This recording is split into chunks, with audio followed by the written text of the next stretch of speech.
In the kingdom of Elderglen, where cherry blossoms bloomed even in winter and the sky always shimmered like powdered pearl, a royal event unlike any other was about to begin, the grand moonlight ball. This was no ordinary evening. The kingdom had waited years for the reappearance of its elusive heir, Prince Louis, who had vanished after a family feud and whispers of an ancient prophecy.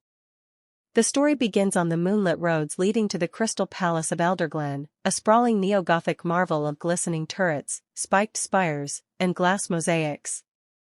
A royal carriage, elegant and heavy with the golden trimmings of power, moved gracefully along the cobblestone path. The wheels turned with polished precision, drawn by 4 majestic white horses whose manes shimmered like frost.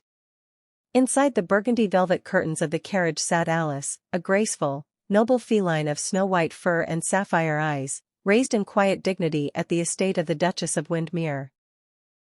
Alice had never attended the royal ball, never dreamed of being noticed, and never imagined that her name was written into the fabric of prophecy. As the palace loomed ahead, glowing like a dream against the twilight, Alice stepped out of the carriage. Her dress, a masterpiece of silver-white silk and crystal embroidery, shimmered with every motion.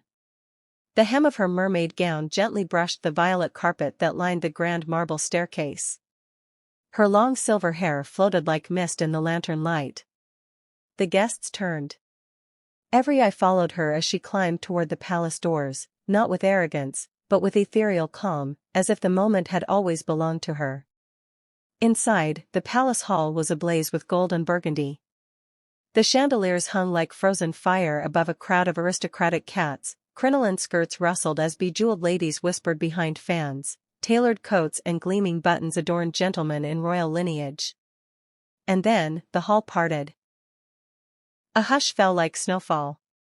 Prince Louis entered. Tall, lean, and elegant, his silver-gray fur caught the light. His eyes, pale amber like chilled sunlight, held the weight of storms and secrets.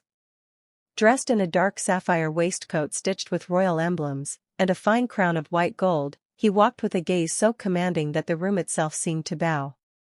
He did not glance left or right. His eyes were on Alice. She stood at the top of the staircase, frozen like a vision summoned from another world. The light kissed her gown, igniting the crystals in a constellation of shimmer. Their eyes met, sapphire and amber, a collision of opposites, of cold and fire, of exile and belonging. Louis climbed the staircase, one measured step at a time, never breaking her gaze. The music faded.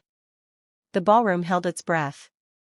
"Alice of Windermere," he said in a voice both regal and tender, "you shine not like a guest, but like prophecy. The stars spoke of you, and I've waited beneath their silence." Alice Tilta.